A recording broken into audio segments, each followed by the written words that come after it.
Check, check, check, check. Why the fuck is this mic always starting at level 20 below 0? Okay, I'm gonna go up to 8. Start at 8. And I bet you it's gonna auto-adjust on me. Okay. I'm chewing gum, but I gotta put it somewhere because I'm about to make a call. Let's call this girl, and let's see how it goes. Calling.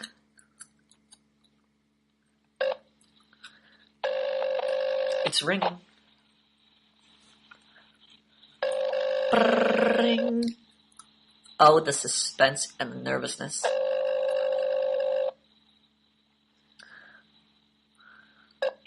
Hello?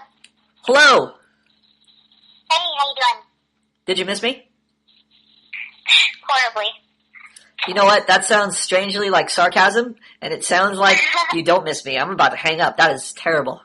I want to hear, oh my god, this is the most amazing call I've had all day. How about that? Okay, fair enough. Let's hear it. Okay, I'm going to start over. Here we go. Wait. Hold on. Ring. Ring. Hello? Hello, it's 4 rings, not 2. Hold on, you got 2 more. You jumped the gun too fast. Okay, we're on ring number 2 right now, okay? This is like, Okay. You don't want to answer the phone too soon, because then you look like a total loser. You gotta wait 4 rings at least, so it looks like you're not waiting for me on the half a ring. Okay, so here we go, ready? Ring. Okay, that's 3. Okay. Ring.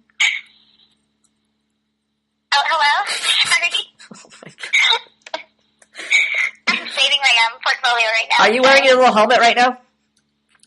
What was that? Are you wearing your little helmet right now? No, I'm actually not. I'm sorry, I'm like a little nuts right now.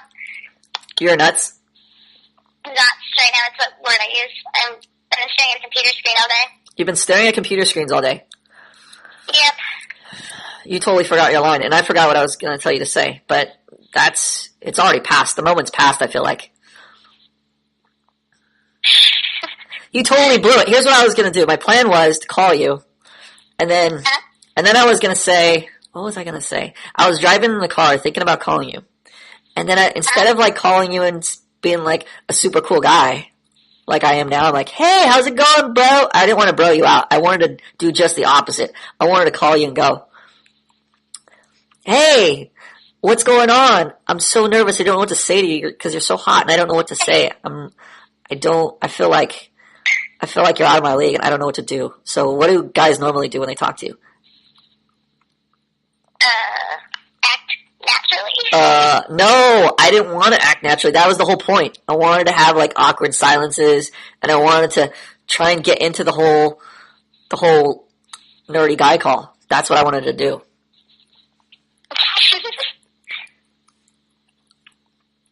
I don't know what to say. I'm sorry. This is perfect. This is exactly what I wanted because you are not supposed to know what to say. You're supposed to be all fumbly. And then I'm not supposed to have anything cool prepared. So then there's supposed to be a lot of awkward pauses where you go, what do I do? I don't know. And then you're supposed to do your little giggle. So you got your giggles in. And then I'm supposed to ask you like, well, so how's your day? Like gay questions like that, you know? Totally. No, but I wanted to see because in my head, I always think it goes, if you make a call to a girl, especially like the first girl you like, and then if you really like her, like I really like you, then you're supposed to be super smooth and cool. But I was thinking, what if you weren't super smooth and cool? Could it still work out? Could it still be magical Disney magic? So then I had to kind of backtrack. Possibly. What's that? I think it could. Well, that's what I was trying to figure out. But see, here's the tough part. Like, even if I totally crashed and burned and didn't know what I was doing, I was like fumbling all around asking like gay questions like, so what do you do for work? Oh, really? What's your favorite food? You know, just stupid stuff like that. But even if it was so terrible, the fact that I was pressing forward would kind of be the whole point. Because, you know, if I didn't press forward, then there would be no chance of the magic happening. So I'd have to at the very least press forward, even if I was asking stupid things. The only thing that could really derail it is if you were so awkward and so turned off by all the silences and all the weird, you know, like pausing and not knowing what to say, that you would do one of those, you would pull one of those, hey, I gotta go, or I'll call you back later. I'm really busy right now. That was like the longest sentence ever. I don't think you paused once. No, I did pause. There was a lot of periods there. It's just that it was more like a soliloquy. It was like a long dialogue. It was like a long dialogue from like a play. It wasn't really. It was more like I give you a speech, kind of like that. Fair enough. I don't want to give you a speech though. That is cheating, because if I give you a speech, you'll probably be super entertained. Then you'll be like, oh my god, my panties are wet. This guy's so amazing. I am falling in love. I don't want that to happen. I want it to be like I do dorky stuff, and then you do dorky stuff, and I do dorky stuff back, and then I want to see if it becomes a Disney movie that way. Oh my gosh, you're awesome.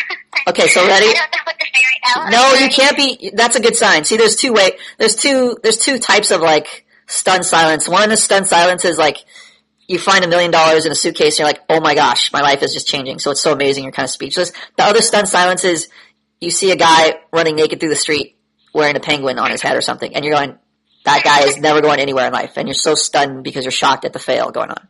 So there's two really stunned. This is like the good stun though. I wanted to try the other stun. So can we like erase the whole 5 minutes previous and then just let's start with me being a dork and coming in and going, hey, what's going on?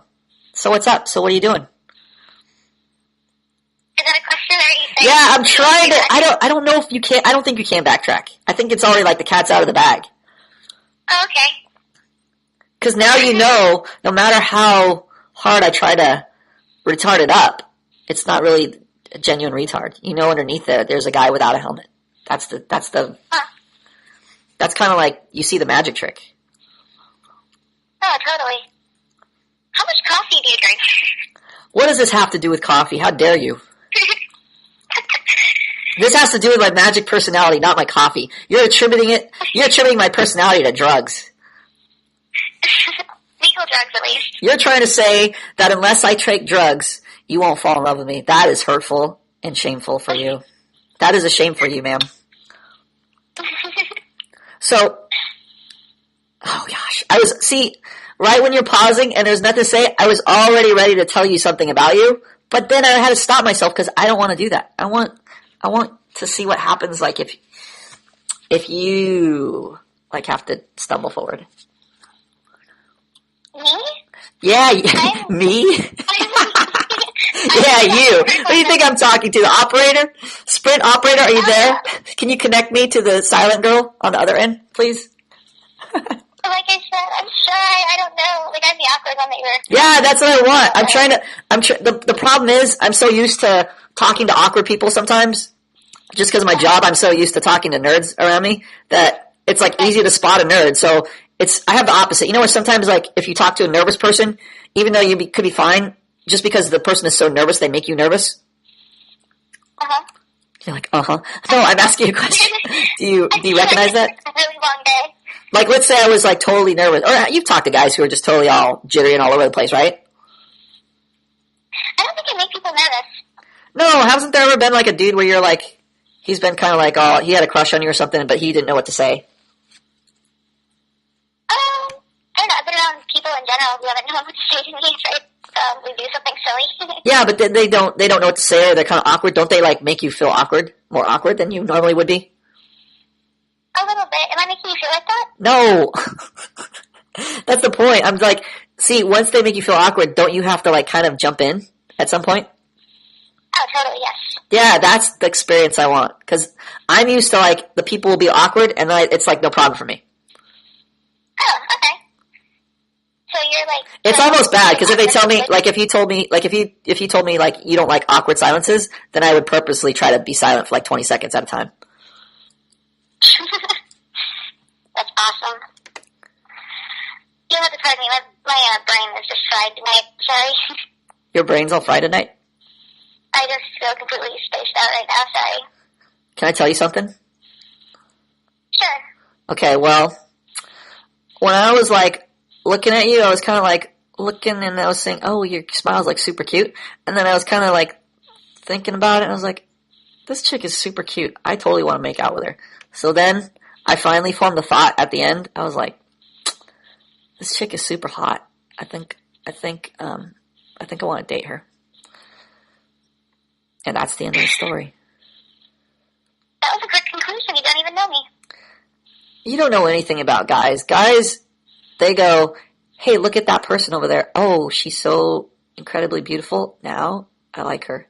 But girls go the opposite. They go, hey, look at that guy with 2 fingers on his right hand and no eyeball in his left eye socket. He looks bizarre. And then you are in a class with him or you work with him for like a month or 2, and then you're like, oh my gosh, it's so cute with how he's missing his eyeball, and it's so cute how he reaches for M&Ms with his 2 fingers like chopsticks, and then you fall, all those like little flaws become all quirky cute, and then you fall in love with them. So it's like backwards for girls. Sometimes, I guess. All the time. That's why girls can never relate to, like, if I go, oh my gosh, look at you, you're so hot, I want to make out with you, I want to take you for milkshakes, I want to go ballroom dancing or something gay like that, then all of a sudden you'll be like, why? You don't even know me. See? Because you like think about it totally different, don't you? I don't know. Okay, the one thing that is total deal breaker, no matter what it is. I hope I have it. Missing teeth. Is what? I do not like missing teeth. Missing teeth. I'm going to punch both my front teeth out right now. Oh, you probably shouldn't do that. No, I want to, because I want to prove to myself and to you that even with missing teeth, I could still be your teddy bear. I don't think so. I think so. I just told you, it's like the guy with the missing eyeball and the 2 fingers. He looks weird at first, but then after you're forced in to like copy homework off of him for a long time, or you got to do like action reports and items for your work, and then after a long time you're like, oh, so adorable with his 2 little fingers and his little pirate eye. But you haven't had that experience. That's probably why. You have yet to find a guy who has those little 2 fingers. But in your case, it would be like the missing teeth. You really need to like date a hockey player probably. I need to start playing hockey. I've done that. What's that? I've already dated a hockey player. Was he missing teeth? Because hockey players get like injured in the mouth all the time. Oh, totally. But he had a fake tooth. Ah, see? Okay, so really, you can be missing teeth. You just have to be able to afford a fake tooth or like draw one in there or something. Piece of styrofoam. You know, it works. That's what I want to do. I want to get styrofoam teeth. I want to knock my front teeth out and draw little styrofoam teeth on that little packaging you get with your TV. I think I still have my TV box too. I'm going to go carve out from the styrofoam packaging, 2 little teeth and put them in my front teeth. Or put them in the front there. Tell me how that works out for you. Actually, you're going to have to tell me how that works out for you. Because you're going to be the recipient of the kiss when I kiss you and the styrofoam gets lodged in your mouth. That doesn't sound very fun. No, that's romantic. It's like one of those quirky things, you know, when like people bump heads or something in the movies and they're like, oh, it's so sweet. It's like we go to make out and then all of a sudden you end up with 2 styrofoam teeth in your mouth. You're like, how did I get these? And I'm like, those are mine. And you're like, oh, here's your tooth back. Here's your little teeth back. It's kind of like extreme gum swapping, except with fake teeth. Yeah, we should. I don't want to swap gum with you. Oh. Okay, guess what? Yeah. This is how all your dates go, huh? They just go, shh. You talk too much. Shh. Keep it down. Shh. I just want to like look at you. Like if they invented technology for, you know, the face-to-face communication, and I just want to look at your phone screen, and then I see your eyes looking back at me, and then I reach out and touch the screen. Why? Because it's like one of those technology films, you know, where you use like some element of technology to make it romantic. Okay, I can see that. What have you been doing with your life? What? What have you been doing with your life that you don't imagine movies that I imagine?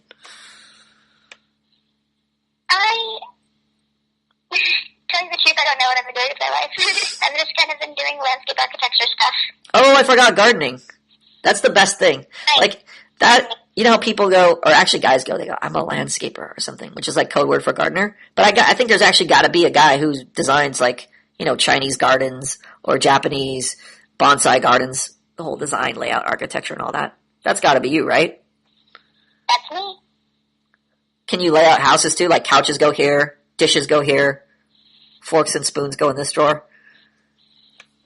indeed done that. You haven't done that? I have done that. You're not going to try and rearrange my place, are you? I might. I might, like, design bomb your house. You might get a karate chop. In my throat? On your ass. I don't believe it. Right on each cheek. A karate chop for each cheek. Whatcha? You know what I want to do with you? What's that? Besides rated R things. I'm talking about rated G things right now. Okay. It's a given that I'm already thinking rated R things about you and to you, but I'm talking about rated G things right now. Okay. Okay, so the rated G things I want to do, I want to hold your hand. I want to feel what it's like to hold your hand, number one. Because I think that's pretty, that's one of the things I like. I like when you first hold a person's hand, it's like you're looking at him, holding their hand, and it's like, oh, I like that a lot. Okay, I can do that. I like the hand holding part too. Okay. Number two, I want to walk with you to like someplace naturey, like a trail or something, or like a sidewalk with hamsters or squirrels nearby, or little wildlife things around. Maybe on the beach somewhere. Just like strolling, like walking around somewhere. Okay, you better protect me from the squirrels though. Like, I've been attacked by a squirrel before. Yeah, I will definitely punch squirrels out. Okay, perfect. Thank you. I have no problem beating up squirrels. Okay, number three. Let's see, what else? Number three, I want to kiss your lips, because your lips look pretty, actually, that's more PG than G. But since it doesn't go to R, I'm going to go ahead and do it anyway. I want to kiss your lips, because your lips look like really yummy. They look like yummy lips. I really can't think of anything they look like, but they just kind of like have that little, when I think about them, they give me the little tingly feeling.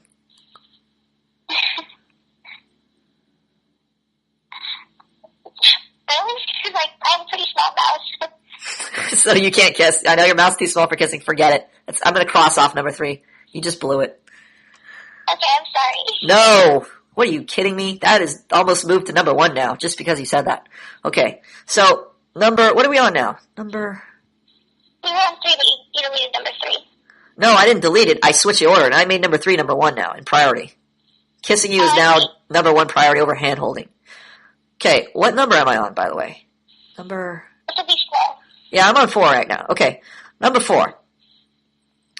I want to walk through someplace kind of library-ish, like a frozen food aisle, or even a library itself, or someplace where there's kind of like books or inanimate objects, where you kind of like get like a museum feel, where you're kind of looking at stuff.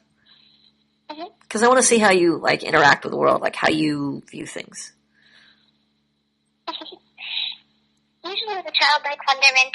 Yeah, like, do you like walk around and you're like, oh, look at that maple leaf over there, touching that other leaf over there. I gotta take a picture of that. If we're talking about trees, usually I'm trying to climb it. Or climbing trees, exactly. I remember, that reminds me, like when I was a kid, we used to make tree houses. I can't believe I forgot about that. That's weird. Where We did used you to, grow up? like, Local or? no, up in Northern California, we used to make like these tree houses, right? Like we had this cool big like willow tree, I think it was, in a park next door to me, right? And we used to go up there, and I forget where we got the lumber from. I think we just went behind like a Safeway or Albertsons or something and just broke up all the crates. And we took all the wood, and we'd like put it in a shopping cart and rolled it down to the park. And then we took it up inside the tree. Like it had like probably 2 or 3 levels. It was a huge tree. And then we just hammer like all these boards into the wood there and make like little platforms and little sub levels. And it was like not quite Charlie's Chocolate Factory, but pretty damn close. That's awesome. That sounds like a lot of fun. The only bad part was, I think my friend built the bathroom on the 2nd floor, which was really just a place where you just had a little shroud of leaves, and it led up to like these 2 little branches. And the way I found out it was a bathroom is I was on the bottom, I was on the ground standing and about to bring wood up, and all of a sudden I see stuff falling out of the tree. I'm like, what the hell is going on there? And he's like, this is the bathroom. I'm like, there's no bucket, there's no nothing to catch it. Are you insane? He's just going to the bathroom. off the top of the tree. So that's how we invented the bathroom. I realized bathrooms back then didn't have plumbing. Trees didn't have plumbing, so that's how it worked. You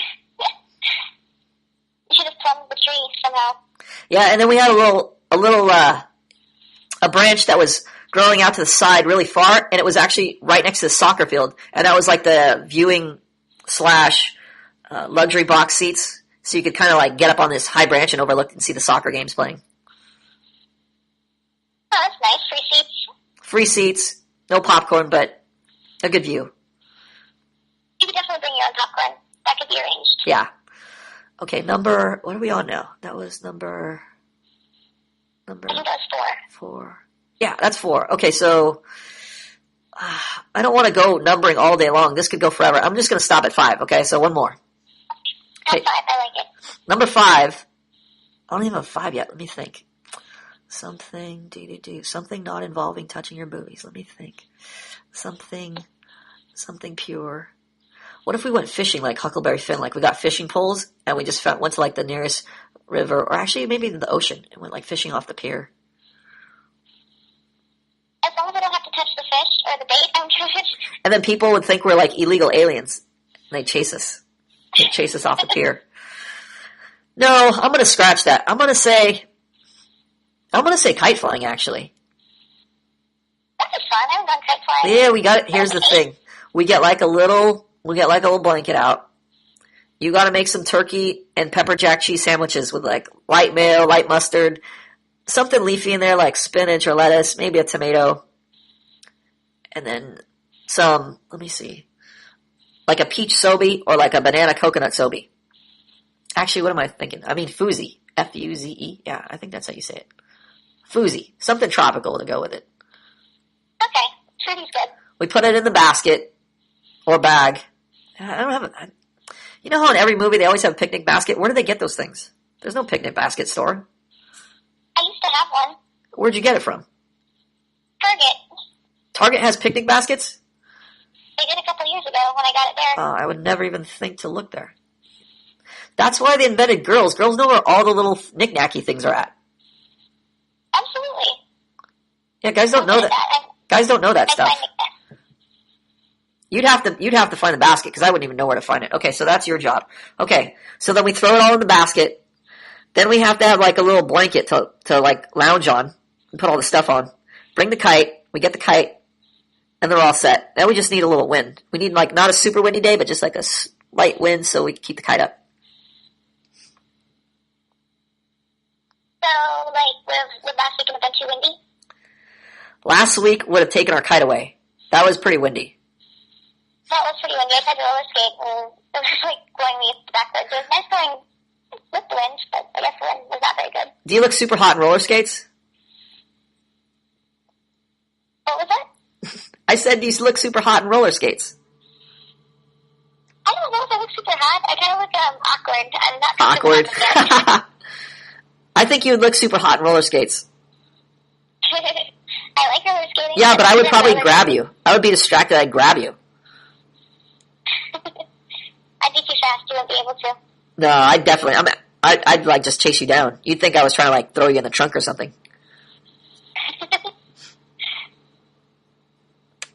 Like straight up kidnapper style? Well, I'd grab your ass first, and you'd be like, hey, what's going on here? And then I'd just grab you and throw you over my shoulder. Oh, fireman carry. Okay. You're like, okay. Oh, I thought it was going to be one of those drag by the hair things, but now you're going to throw me over your shoulder. That's perfectly fine. You know, let's road rash that way.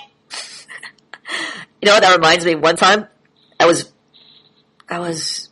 skating down the... One time when you saw a roller skater and you fireman carried her to your car? No, that would have been rad, though. That would have been an awesome kidnapping story, but unfortunately that didn't happen. No. I was skating one way. Oh, yeah, okay. And this chick was skating the other way on the beach, on the boardwalk there. Uh-huh. And I can't remember.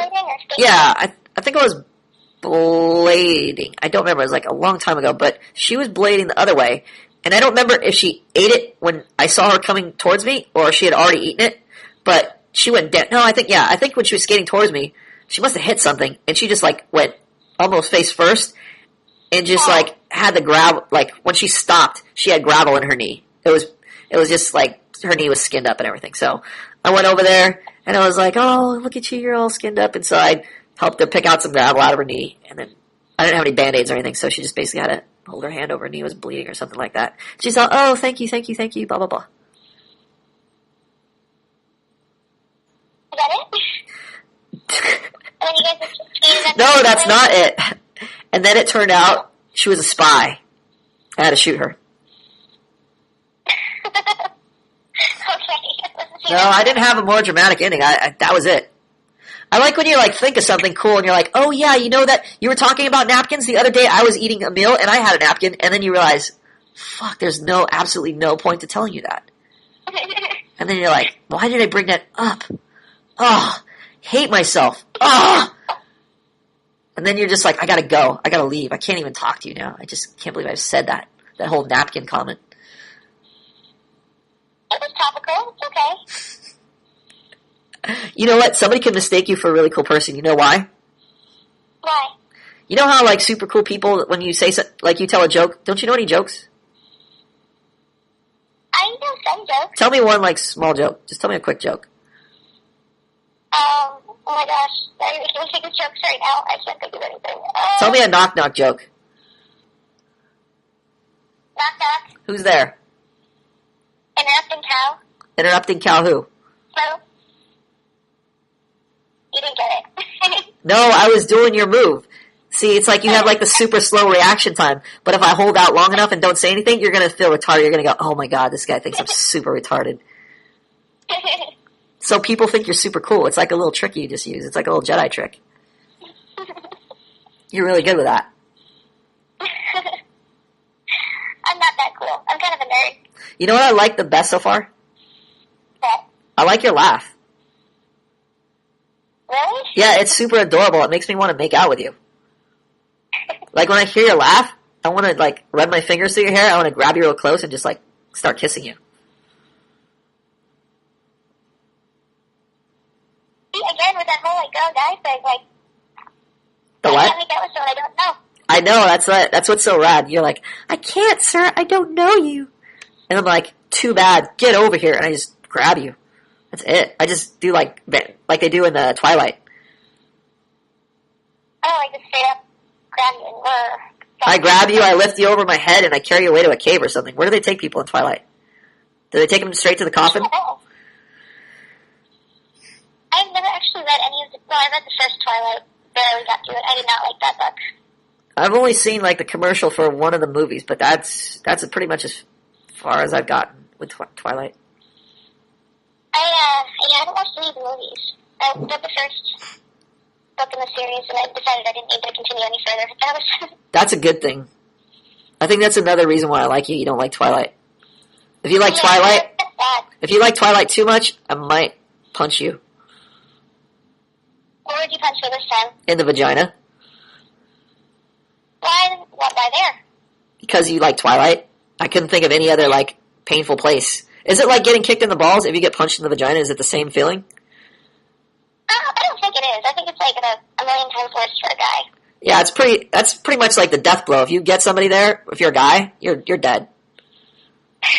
Some of the most painful times that have been etched into my mind have been during sports and getting hit in the balls, or getting hit, like, right on the cock. You just get, like, a inadvertent elbow or knee right to the... And people always say you get hit in the balls, and the balls hurt, but if you get hit right on the cock, you're done. You're dead. Put a fork in you?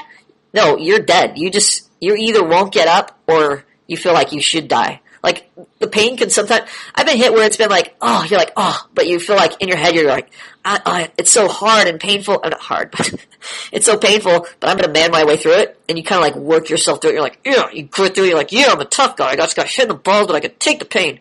But then there's one time I got hit right in the cock, and I've never experienced that kind of pain, and I really wanted to die, literally. Like, there was no comforting it. You know, like, you hear sometimes you're supposed to breathe deep when you get hit there, and you're like, and that helps. I didn't realize that helps only if you're not really, you don't get hit bad. But if you get hit bad, there's nothing you can do. It's just like, you can't touch it, you can't roll around, you can't rub it, you can't get up, you can't walk. You just lay there, and you just want to die. That's it. That's all you can do. So what was the precursor to that? Well, I hit you in the vagina, but so you'll be able to get up like right after that? Yeah, probably. It's not that bad? It's a lot better. Where's your weak spot? Angry. Where's your weak spot? Like, if I wanted to hit you someplace where it was like a cock for you, like a chick cock, where would I have to hit you? I don't know. I don't think that there's anything quite that sensitive on. Like, The one thing I can think of is like if you were on your period and I hit you in the boobs, your boobs are supposed to hurt on your period. Yeah, I don't know. I still don't think it would be that extreme. Plus, girls are hardwired to accept pain more. No, that's bullshit. I've heard that before. Like, you go like, oh, we're hardwired to have babies, which is the most painful experience ever. That's bullshit. Guys get like shot in the knee, shot in the groin in war. They like take bullets to the face. They get like way worse. They get blown apart by mortars. They have like way worse pain. Haven't you ever seen like Saving Private Ryan where the dude's like missing his arm and he's like screaming, they're all, take the pain, take the pain. Oh no, that's from Platoon. The dude's like screaming, he got like a grenade fragment in his arm and he screams, ah! And then Barnes is like, take the pain, take the pain. I've actually never seen that. You've never seen Platoon before? You're an American, right? You're from America. I might be Korean. No. I might be Korean. No, see, the difference is like when you're having babies, they don't go, come on, take the pain. They go, oh, breathe deep. You'll be fine. They like try to comfort your pain. I don't know. It's kind of like, there's a lot of ripping and tearing that goes on though. Well, yeah, but that's like, great. Yeah. I guess, yeah, naturally you get like natural pain. Yeah, so you're kind of designed for the natural pain, but I don't know if you're necessarily designed for that. Maybe that's like to make up for all the fun stuff prior to that. Don't you have like a fun life prior to having kids? Like if you had kids, then you have like the painful part, but prior to having kids, isn't it like a ball of fun for a girl? If you're a girl? I don't really want kids. That's not the point. I'm talking about if you, like prior to that. Oh, just like the fun stuff leading up to having kids? Yeah, just like being a chick, like just going around, getting free stuff, being protected, all that good stuff. You're like, I'm a chick, look at this, I get this cool stuff. And then later on, they tear your vagina. But before that, you have like all this cool fun stuff happening. See, I kind of don't miss out on that. Like, I never get free stuff. Were you shaking boobies at all? No, I don't do that so much. That's not my thing. Well, if you had learned to, like, shake your boobies a little, then you might have gotten more free stuff. Maybe I should try that. Maybe. You can teach me. Well, I don't know if I have enough booby to teach you, but I could kind of show you the motion. You gotta just, I think you're supposed to, it's not really necessarily the shaking part. You're supposed to lean forward a little, and then, I think you're supposed to wear, like, lower cut stuff or tight stuff. That could be a problem. I don't own that much low cut or tight stuff. Do you have high neckline stuff, like from the Victorian era? Yeah, with buttons, but not on the shoes because No. Okay, do you have boots? I do have boots. Okay, because you gotta wear boots. Those are my favorite. I want to bend you over stuff in boots. Those are number one necessity. Okay. What about like? You're not even get mad at me though. Why is Smoke. Don't worry, we're gonna get you a nicotine patch. Okay. You don't understand. Once our affection for each other goes so strong, you'll be like, for you, baby, I'm gonna quit. I don't know about that. Well, I know about that. You haven't had that strong affection yet. You've been dating like nerd dudes. You don't really develop a strong affection for nerdy guys. They don't have enough. They don't have enough man quotient, I guess.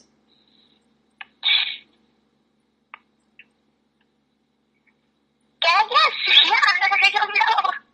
I know. Once you get to that point, like once we're dating for probably, I would say we'd have to be dating maybe at least like 2 months. After the 2 month mark, can I ban like from my vocabulary for eternity from now on, from this point forward? What was that? I'm banning like. I'm not allowed to say like from now on, ever again. Oh, that's half of my vocabulary. Well, I'm not allowed to say it. I just officially banned myself from saying it because I always end up like saying, and then it's like that thing, like, you know? Yeah, I was giving an example, but from this point forward, no more like, ever. It's the most classic verbal pause, though. I know, but it's such an abuser. It's like an abused child, and I just used it again, and I didn't even, I only would have caught it because I made an analogy, and I know right when the analogy comes, that word's going to be right in front of it. That's okay. I think it's completely okay. It's okay for you and your low standards, but me and my super high standards, I cannot tolerate the word any longer. I've abused it too much. Well, I wish you the best of luck with that. I'm done with it. I don't need luck with it. It's a skill. I'm developing a skill right now. My skill is to not use that word. By repetition and practice. What's that? Like what kind of stuff do you write? Out of curiosity. Speaking of absolutely nothing apropos to what we were just speaking about. What were we speaking about? I thought it was going to be important. You were talking about like. No, before that. And then that was true. We were talking about painful places to punch. No, after that. And then we were talking about children, and then I was like, oh. No, you're way off of the mark here. We were talking about boots, and then. Boots, that's right. You said, then I remember. You said smoking, and then I said you got to get the patch, and then I said the 2-month mark. Okay, so it goes back to the 2-month mark. Like once, damn it, I meant such as. Once we reach, I gotta be so careful. You see how difficult it is to change my whole vocabulary and idioms and language and grammar around? Uh-huh. See what a task this is? It's all a task. Okay. So once we get to the 2-month mark, and I gotta make sure I don't say it, and we have such strong mutual affection for each other that you will then end up being so dedicated to me that you will feel, I almost said it. I just stopped myself. I almost said it. You will feel as, can I use as? Is that correct? Yes, you may use as. Is that correct grammar? You will feel like, yeah, I think I can say it. You will feel as giving up. No, you can't say that. I can't say as. That doesn't make sense. You can't say as. No, that doesn't make sense. How can I say it without using the word? You will feel compelled to. Okay, that's what I like about you. You have the roundabout way of doing things. You will feel compelled to give up your smoking for our mutual happiness. Period.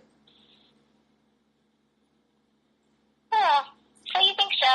Oh, I know so. But the thing is, you really have to have the experience of it. Because if you don't really experience it, you can't you can't put yourself in that sensation.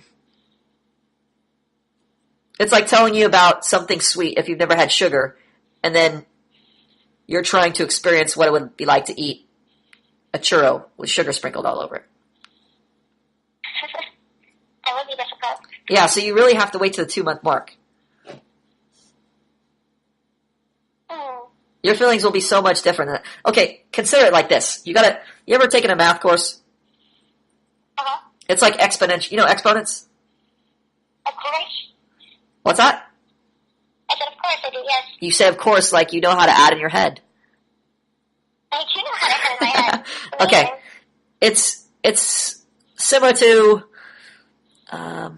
it's so difficult to speak without like. Okay, I'm going to abandon that rule. I don't think I can tolerate that rule anymore. I think it's just too difficult.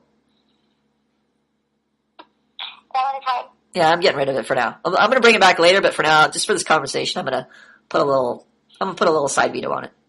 Okay, it's like exponents. You like this. Take for instance your feelings now for me versus like at the very first time we talked, like probably a couple hours ago. I think we had like a short little 5-minute thing. Now take that little short 5-minute talk we had prior to this, and then now how you feel about me. Now, if you extrapolate that to like 2 months, don't you see there the curve? You know, I'm having a hard time picturing that right now. You got to picture the curve. You got to picture the XY axis. You just got to extrapolate. Like before, probably 2 hours ago, you're like, this guy is about as appealing as Charles Manson or some homeless guy off the street. But now, it's like, oh my gosh, we're gonna be flying kites together. This is so magical. See, your feelings have already blossomed to like, let's say X. So by the time 2 months rolls around, it's going to be X cubed or plus X plus 2 months. How does that go? X cubed squared? X squared. Yeah. Okay. times X. X times X. Does that make sense? It's going to be your feelings times X. Wait, if X is... What's X? X, I'm guessing in this equation would be feelings. Okay, so your feelings are X.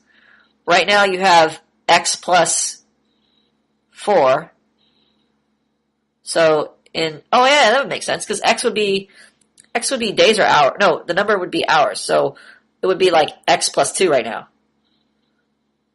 No, but it's got to be exponential. Would it be X plus 2 and then all that squared?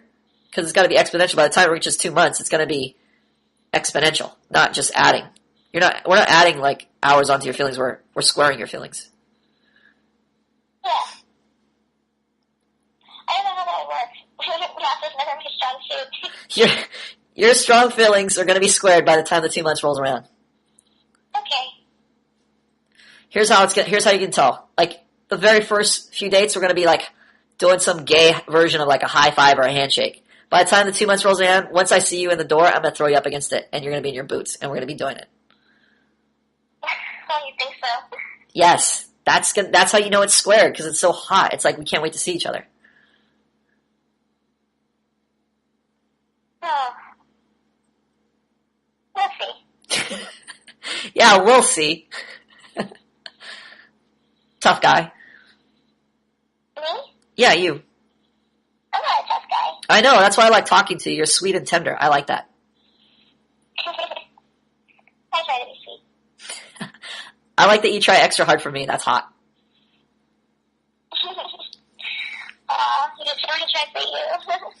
Yeah, that's touching for me. I'm actually touched by that. Well. Okay, we're gonna meet up for hey. We're gonna meet up for hot chocolate on like maybe Friday or Saturday. Oh, I have to talk to my friend in Long Beach. I might be going up there this weekend. Well, we'll do it Friday, like before you go. Okay, how about we talk then? We'll talk then. How about I'll keep in communication with you by using the cell phone? That sounds perfect. That sounds perfect. I was trying to go Star Trek. Oh, on Star Trek, what?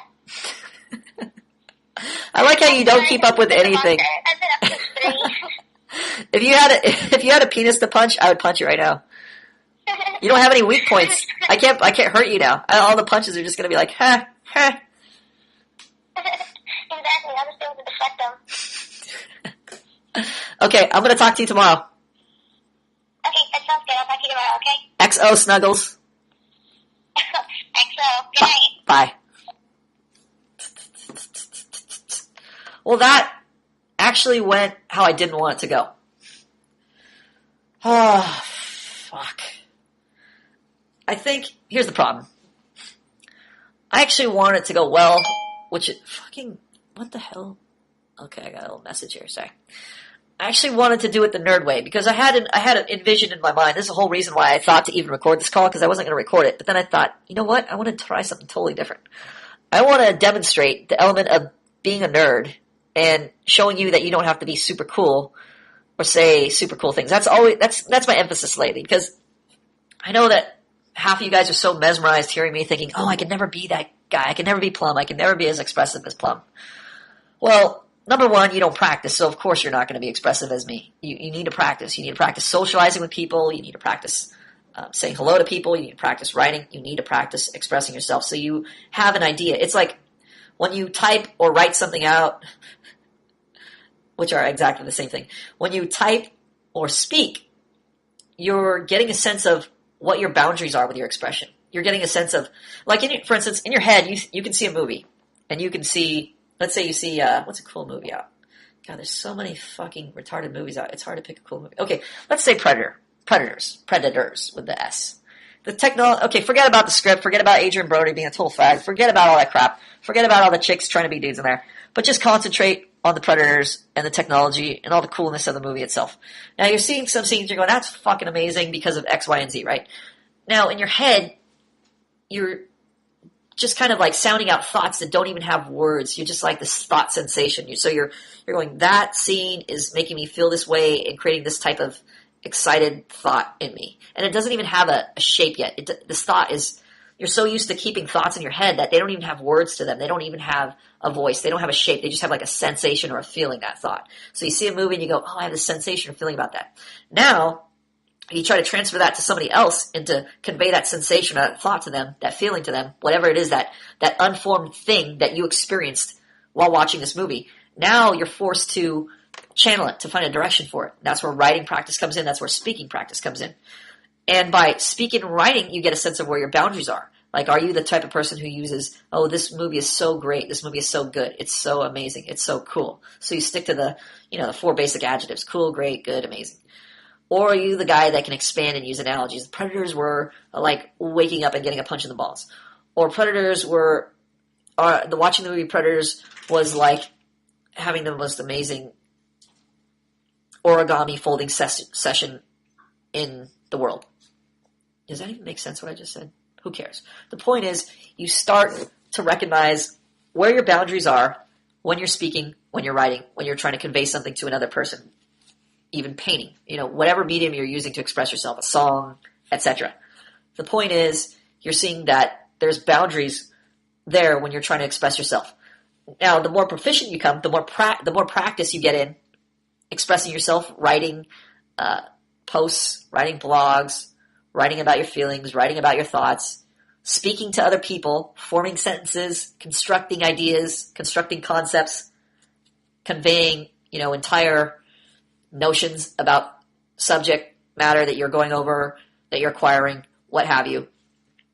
Through that practice, through that experience, you're beginning to realize that the boundaries are not as tight as you once thought. Like when you're first starting to write papers, when you're a kid in school, grade school, you're like, oh, fuck, I got to write a 300-word essay. This is going to be insane. This is going to be so difficult. I'll never be able to accomplish it. Like, for instance, DKO recently got a 20-page essay he's got to write on grammar, and the other half of that is the other 10 pages is dealing with violating authority on the forum.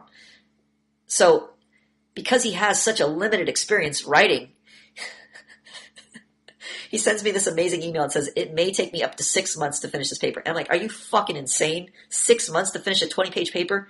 You should be able to fucking finish this thing in like 2 hours. Yeah, okay. Maybe if he has experience at 2 hours, but at the most a week. Even if you're just breaking it up and doing like a little bit a day, 2 pages a day or a page a day, that's 20 days. 6 months? Are you out of your fucking mind?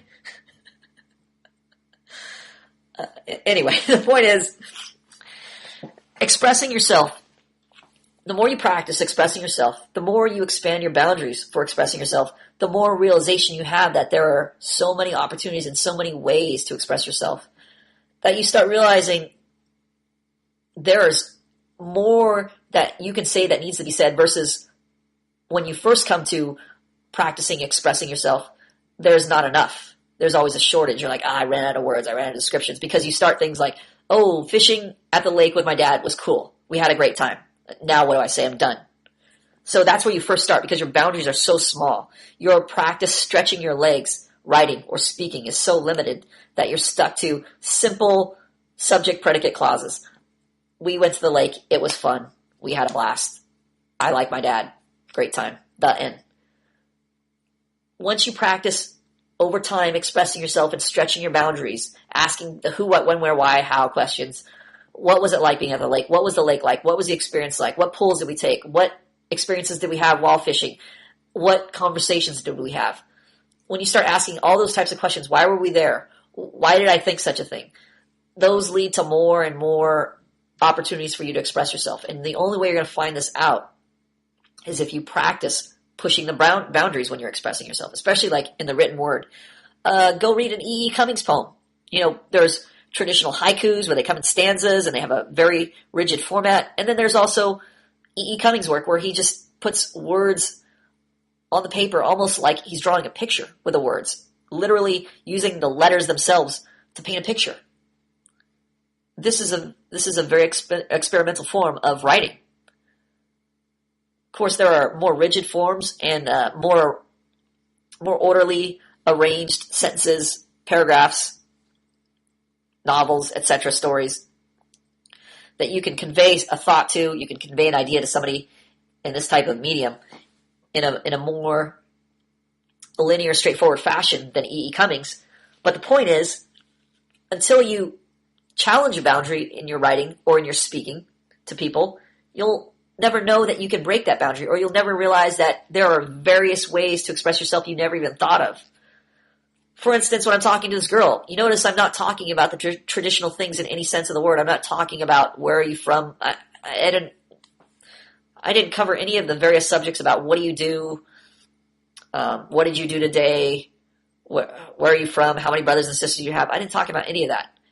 In fact, a large portion of the conversation was spent talking about communication, not actually communicating information, but how we communicate information, the type of conversation I want to have. I even talked about it almost like in third person, like you guys are having a conversation and I'm commenting on it, like I'm an announcer talking about a conversation, and you are conversing like you're in a sporting event. And this is a sporting event is called Conversation 101, and here I am broadcasting the two athletes conversing with each other.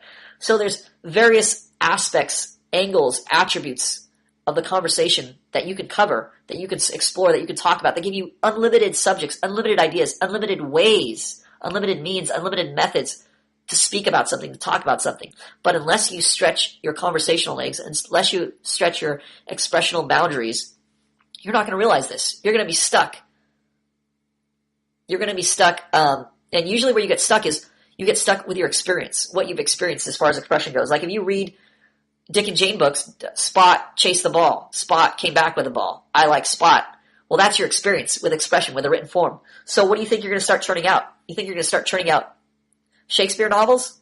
No. You don't have enough exposure to great writing. You don't have enough exposure to various types of writing to realize that there are an infinite number of ways you can express that same thought. There are an infinite number of degrees you can explore with that thought. There are an infinite number of ways to convey that to another person. Even with your body language. Add to that, you can draw something. Add to that, you can touch somebody. Add to that, you can write something to them. Add to that, you can email them. You can talk to them on the phone. There's so many ways you can combine different mediums to express the same thought. There's so many different ways to express a degree of a thought. But unless you stretch your legs and practice, you're never going to know this. You're never going to realize this. Okay, so this conversation I wanted to have, I wanted to practice, or I wanted to try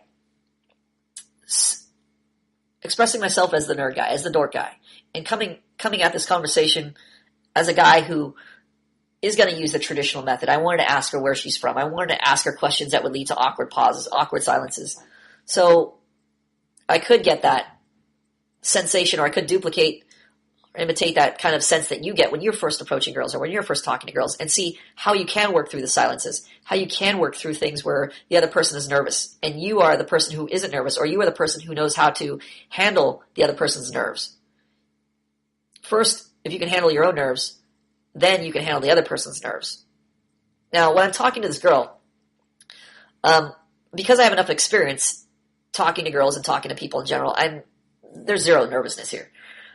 But she's doing things that would make me nervous if I was just, talking to a stranger. Her awkward pauses, her long silences, those are all things that would create like a tension in our conversation.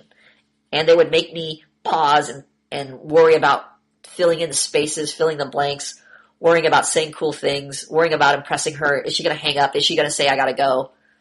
So I want to avoid all that if I'm trying to be cool, if I'm trying to impress her. But I wanted to show you that my intention was to show you that you could come at it from the traditional angle where you're asking her just basic questions, or you're not going so far out on a limb where I'm exploring every boundary of, my thoughts that are taking me to various corners of this conversation. I'm not Star Trek in this conversation. I'm not Captain Kirk exploring the unknown. But I'm just kind of staying within predefined bounds that most of you guys are used to, and still working through the awkward pauses, working through the awkward silences, realizing you don't have to rush in to fill up a silence. A lot of the problem is those silences that are creating tension because you don't know how to convey yourself to another person. You don't know how to lead a conversation.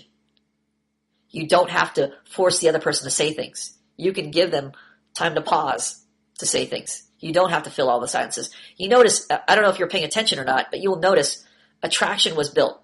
By the end of the conversation, she was attracted. And she was volunteering not information. She was volunteering, how do I want to say this? She was contributing to the conversation at the end. You notice she was saying little funny things, adding to the conversation, wanting to jump in. Still there were pauses, but you could see the difference in the beginning from not knowing what to say and then being stimulated to now the pauses are still there on her part, but she's able to contribute more. She's able to overlook the pauses because those are just part of how she communicates. She's used to having those pauses. She's used to not knowing what to say, so she's used to having those pauses be there. She thinks those are a normal part of a conversation. She is a perfect example of a person who has not practiced stretching her legs in a conversation.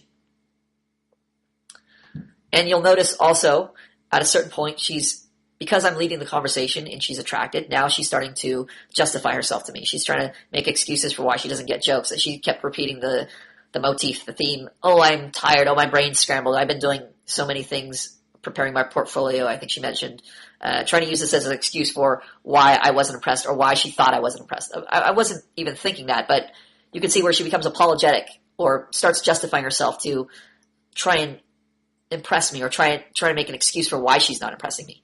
These are the same types of behaviors that you guys exhibit when you're talking to girls. You'll become apologetic. You'll make excuses or justifications for your behavior for why you think she's not having a good reaction. So you'll start making excuses for yourself or trying to justify yourself to a girl to impress her.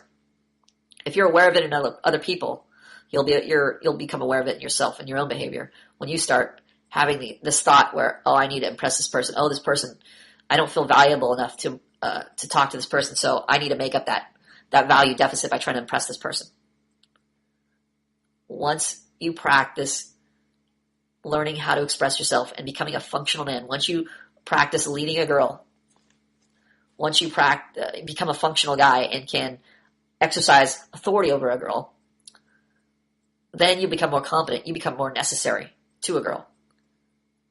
As you become more competent, you realize when people are incompetent because they're doing the things that you were formerly doing, that we always talk about, we warn you about fixing, correcting, or being aware of, or working towards better communication, working on your expression, those type of things, leading the conversation, being okay with the silence, being able to direct somebody to where you want to go, being able to express your expectations to somebody and not have to justify that yourself all the time.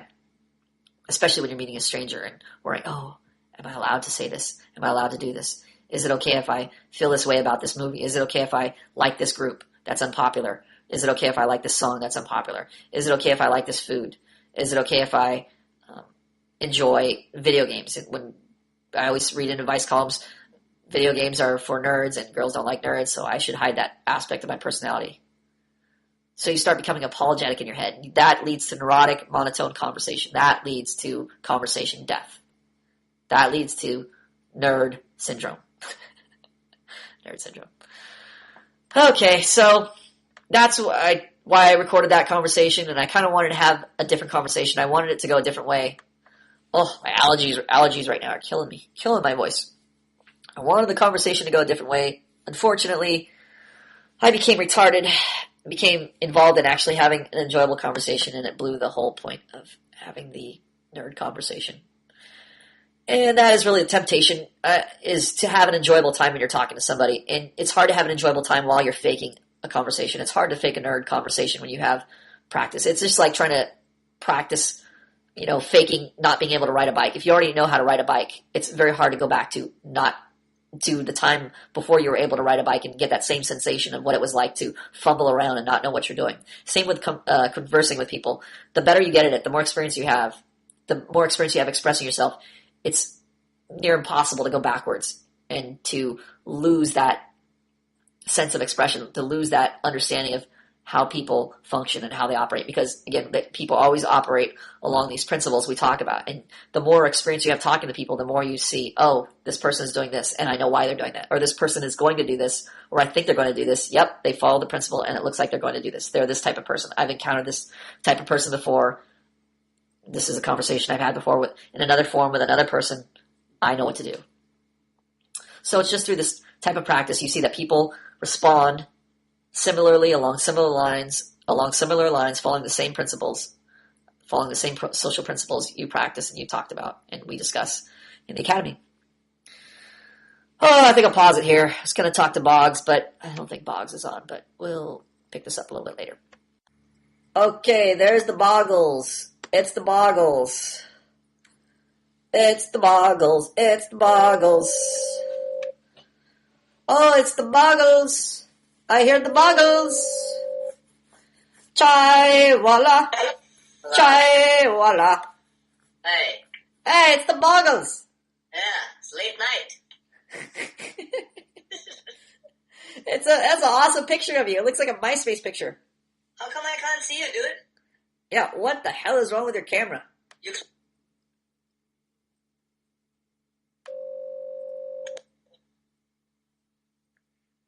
still can't see you. Chai walla. I can see myself on camera. Oh, okay, I know what's wrong. I have to exit Skype. Oh, you little Skype. Are you Skyping? You Skyping with buddies? Not right now. Chat porn Skype? They're all gone off now, so. $3.99 per minute? Yep. Alright. Call me back again then. Yeah, number 3 is a charm. Fucking boggles. Hold on, Okay, there we go. Boggles. I'm Skyping with hookers. Oh, he's back, boggles. Hooker Skype chat is over. Oh, look, Yes. ladies and gentlemen, his clothes are back on. Oh, sweet. Oh, yes. Welcome back. Welcome back from Portland. Pull up my pants. Pull the pants. It should be like this. There should be an instant camera button. Or I guess press it and you're like this. Oh, shit. Oh, let me tie the drawstring on my pants. That's the best. Hold on. As you can see, the lighting in my room is now a little more different from the last time. Yeah, what happened? What did you do? You rearranged your whole room? No, Gazaiger influenced me. Earlier, I used to have like a whole bunch of bright light from like 1 or 2 sources. Right? Now I want to redistribute my light from multiple sources. What's that supposed to do? Having like a flood of light from one place, I have like sections of Flood of light. It's like you have it's almost like you have a little elf home now. Elf home? Elf, E-L-F, like a hobbit home. Yeah, I guess. Except there's no trees and no cool stuff behind you. Yeah, and I can now even have some mood lighting, turn on the mood. Oh, look at you, all set. You have... See, Boggs, for all those in podcast land, Boggs... Oh, there, Boggs has like Night at the Roxbury pimped out mood lighting. That's right. Does it dial down? What if the light's too harsh? What if you want to make out? Does it go mood lighting? Does it go low? No, I need to get some dimmers. You don't have a dimmer. No, actually, you get All bachelor pads need a dimmer. you get a dimmer that they sell separately in IKEA. I'm going on IKEA now. I need a dimmer. Yeah, that's what you I need. need a dimmer, sir. Boggles. I just recorded. I was actually going to call you earlier, but Yeah. I You should have done that. well, I called this chick, and I figured I was going to try to nerd it up. So I was going to ask her typical question. She was like one of those pausing chicks. I called her. I remember calling her for the first 5 minutes, and what happened? Oh, she asked. So I basically just wanted to meet up with her. I just wanted to get her in person. So I said, let's meet up for coffee or something like that. And she says, sure, pick a day. And I say, okay, like Thursday, Friday, something like that. I said one of those days. And she said, oh, I'm busy this whole week. I'm like, fuck, why did you? I hate when chicks do that. They're like so retarded. It's like they can easily tell you the days they're free or when they're free. Instead, they like, oh, just pick a day. Like it's just free out. And on one hand, it's because they're retarded. They don't know any better. She's like, oh, this will be cool. So it's an opportunity to meet up. But by the same token, she's got stuff to do. So, and then that kind of puts me in the position where, okay, I got to call you back next week. I'm like, fuck this. This chick is not talking enough for me to engage. You know, I like when I'm talking on the phone to a chick and she's just like, doo-doo-doo, you know? So then I'm driving back. I went to visit this other chick and then I'm driving back and I'm going, you know what? Maybe I could use this for educational purposes. Since she's a shy girl, because I need all types of girls. I need cool chicks. I need hot chicks. I need shy chicks. You need that variety. You need the variety. So guys have a sense that, you know when you're talking to guys who try and teach you about social interaction or, the only guys I can think of that try and teach about social interaction are the seduction community. But I don't want to always refer to the seduction community. Are there other guys that are out there that are teaching guys how to talk or how to interact socially or how to be? Not really. It's like, oh, you should know it kind of. You're a man, like something. Yeah, I can't really think of anything else that deals with other than the seduction. I hate referring to those retards, but okay. So if I'm going to do it, most of those guys, when they, those so-called gurus, the pickup gurus, when they're talking to chicks, they always it's like they don't relate to their audience. They always think that the chick they're talking to is always representative of every chick you talk to in real life. Like Mystery thinks you're going to be talking to Playboy models. That's like some nerd mentality. Like. It's fucking retarded. It's just like so exclusive. It's like, how can you relate to a guy who he's telling you dress like a rock star and you work at fucking Microsoft? That's not going to happen. So most of the time, you're not going to be coming up to Maxim models, and even let's say you don't live in a place where there's a huge nightlife, where there's a lot of bars around. You're like in a small hick town, right? You're going to be talking to a totally different type of woman or a different clientele. You need the day game DVD. Yeah, you need to buy the day game DVD. So they have like all these faggot categories that are just so worthless and kind of corral you into like one type of girl, or you think you should handle girls a certain way. Like when they're talking about girls, they're talking about like strippers or hookers or a certain type of girl that they're used to, or a shy chick or a fat chick, or they don't realize that it's retarded to talk about girls in context of the type of girl they like. Like one of those guru guys, he talks about girls, but then you see the type of girls he posts pictures of them, and you think in your head you're thinking, okay, like a girl next door girl, and they're all like fucking, they got like 20 piercings in their eyeball and they got tattoos on their forehead. And it's just like fucking chicks I would never talk to. I wouldn't hit with a dirty piece of shit, right? I wouldn't. Girls I wouldn't look twice at, right? But this is the type of girl that he pictures as a normal girl. Like when he's explaining social interaction, he's explaining it according, referencing these types of girls. And these are types of girls.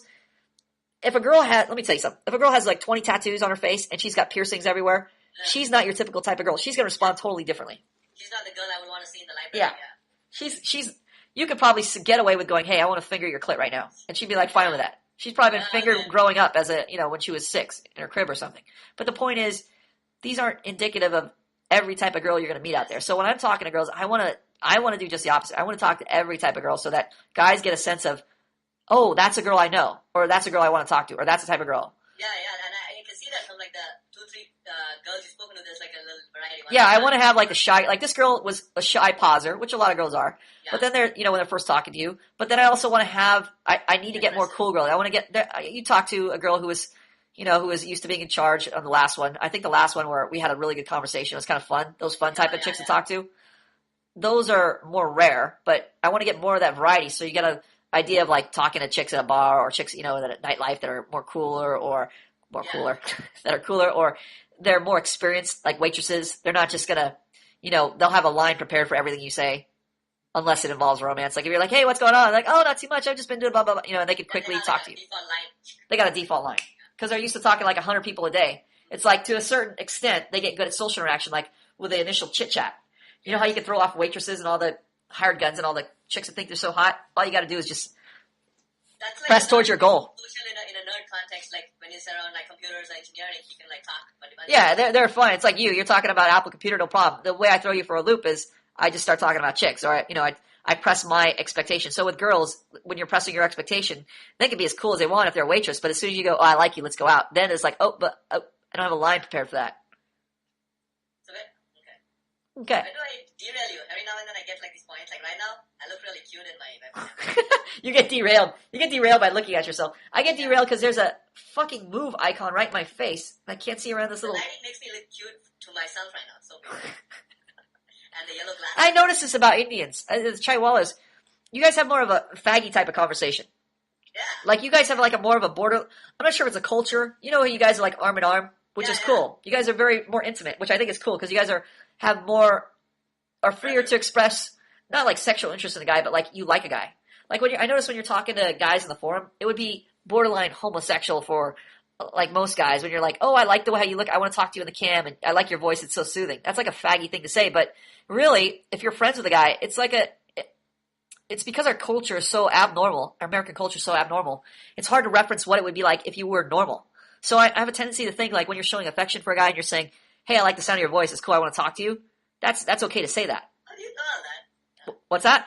How do you know that? Did I type it in the Yeah, you always type faggy things like, you're like, oh, it's DKO. I'm so happy to see you. That's like something I would say to a chick. I feel affection to it. Yeah, but that's what I'm saying. That's a normal thing. That's a good thing. That's to a lot of guys that would be like, oh, that's gay.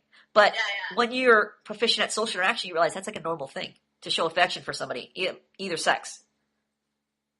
Yeah. Now, it's not like you're going to kiss. In some cultures, I guess you do kiss on each other on the cheek. But the point is, you're affectionate in the sense where you're not threatened. Because we're so threatened by sexuality and things like that, greet a guy saying, "Oh, hey, I miss you, seeing you or your face or whatever, or hearing your voice." You're allowed to say that. Whereas in this culture, it'd be like saying, "Can I suck your cock?" It's almost like guys will take it that way. That's why people like close off their affection. It's the culture rules them. Same with when you're greeting people. You say, "What's up, bro?" You don't go, "Hey, how's it going?" You don't touch, high five, and hug them like that. In other cultures, you see that. Yes. Because they don't have those types of like, I got to be too cool for school like in America. Everybody's so worried about. But I think other cultures are slowly adapting the American. Yeah, the problem is other cultures are assimilating the American culture, which is a bad thing. Yeah. It's like they're assimilating feminism. It's like they have better relationships because the guy's in charge over in like Latin American countries. Yeah. But the more they assimilate the American culture, the more the guys act like fags, and they become like they become like the chicks of their culture, and the girls become in charge. Like 10 years ago, divorce was like 1%. Now it's slowly climbing in the urban cities. Yeah, it's fucking terrible. Fucking terrible. Like the urban cities have like 9% divorce or something. It's like they're not unheard of in India. Yeah. What? Boggles my mind. So I can't have the culture watch my back in terms of manhood. I have to have my own manhood. Yeah, I know. It's tough for you guys. Tough for you. Yeah, I was thinking about that. I was thinking about you guys, and you're learning how to talk to strangers, and which really like almost an abnormal thing. It's not almost. It is an abnormal thing. Social circles now is so hard for me. I have to think of creative ways to do it. Yeah, but really, you should have a social circle growing up. That should be your social circle. You should be socializing normally with other people, and then you have those friends later on in life to refer to or to interact with. I didn't have a social circle, but everybody's graduated, gone to different places. Now it's like back to square one. Yeah, it's back to square one, and it's much more difficult in this type of culture to start a social circle. But the flip side of that is it's easier to outshine the other person to be more competent because so many people are so poorly trained that once you realize what it takes to become competently trained, you're that much farther ahead than your peers. Like right now, like probably 99% more than the people at work about how to socialize with those people. Yes, how to interact with them. Yes. I do know, I have the knowledge. I like pausing with you. And then we stare. It makes me unsure of if I should keep What the fuck do I say? But then I was like, you know what, I'm just going to keep going. They didn't keep punting. See, you're picking up the habit.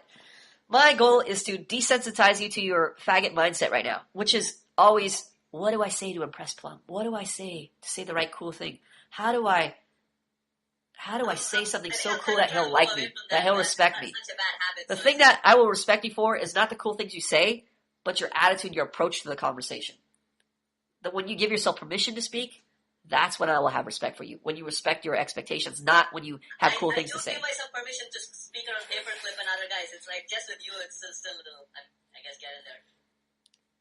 Yeah. Yeah, you do it. Oh, man. Oh, my God. I gotta go get a drink from the fridge. Oh, sweet. Yeah, don't leave everybody pausing. Oh, yeah, I can keep speaking, but you might edit it out, so. Well, let's see. Oh, I've been really darkening my room, multiple light sources, you already heard that. I also darkened, like, my computer now. I want to write on like a blank dark screen with the light text. Like back in the old days when people first started using computers, you just had, like green text on a dark background. I want to go back to those ways when I'm writing. Let me tell you something. Forget all that nonsense. I don't even know what you said. You know what I like? First started using computers, dude. Green text on a black background. You know what I like? I like seeing your happy, smiling face. I like hearing your Indian voice. Those are charming, endearing things. I really like those things. But you know what's even cooler? I like our podcast voices. Like, I hate hearing myself speak. But the podcast, when we get those little Mickey Mouse voices, I can actually listen to that. It's, like, fun for me. Yeah, it's kind of fun. Yeah, I mean, it's kind of boring hearing this content sometimes, but in another sense, it's kind of entertaining because I'm almost hearing it for the first time. Okay. You're right. I tend to listen to, I do listen to the podcast again, and it's like, I like it with the Mickey Mouse voice. I like seeing what it's like to be the audience listening to this stuff. Because I feel like if I can entertain myself, like I'm an audience member and I can entertain myself with my thoughts, I guess everybody else can be entertained. Because I have a high standard for entertainment, I think. So if I am entertained by myself, then I figure everybody else should be entertained. And if they aren't, I don't care at that point. Because I have a high standard. And if I meet my standard, I don't really care if I meet anybody else's standard. I think when you meet your standard, like 99, 100%, it meets everybody else's standard. That's what I feel. And here's the thing that kind of boggles me, though. Because, like, I just finished watching The Big Lebowski. And if you... that old movie about the bomb or something. Yeah, okay, it's supposed to be a really popular movie. and I saw part of it, and the dude thing, right? yeah, the dude, the guy's called the dude, so fucking annoying. So I looked up a trailer on YouTube for this movie to kind of get a gist of what it's about, and I could pretty much tell from a trailer usually if I'm going to like the movie or not. And every time I saw a trailer or a clip from it, I'm like, this is. 127 hours, dude. I haven't seen that yet, dude. I want to see it, dude, for sure, dude. I can't believe they had your song. To me, that was like so weird. Like that's not the point. Okay, so this movie, I saw the trailers for and the clips of this movie. I'm like, this is the most fucking retarded movie ever. It's not funny, and it's like supposed to be a dark comedy or something. Yeah. No funny parts whatsoever. So fucking terrible. But I go over to Rotten Tomatoes, and I guess if you're smoking pot, it could be funny. I don't know. well, people say it's so funny, and I can kind of see why they say it's funny because people are playing like these outlandish characters. But when I see these characters, and I've seen them in other roles before, and I see how they act. And also that just by itself, these characters are so like over the top silly. It's like corny. It's like watching black comedy. It's like watching a Tyler Perry movie. Humor for me, like from when I first like Austin Powers comedy or something. It's like watching an Indian movie 2 times in a row to the 10th power. Harold and Kumar going from Guantanamo Bay. I would rather watch that 10 times in a row than watch The Big Lebowski one more time. That has silly humor, but that's funny. No, it has.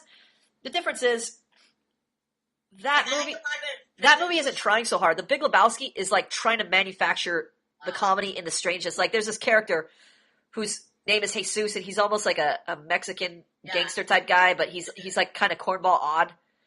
Okay. And he's saying these kind of silly lines in a funny accent, so he's like it's like contrived funny. It's like this is a clown, and you're supposed to laugh at this. Okay. Whereas Harold and Kumar is doing more.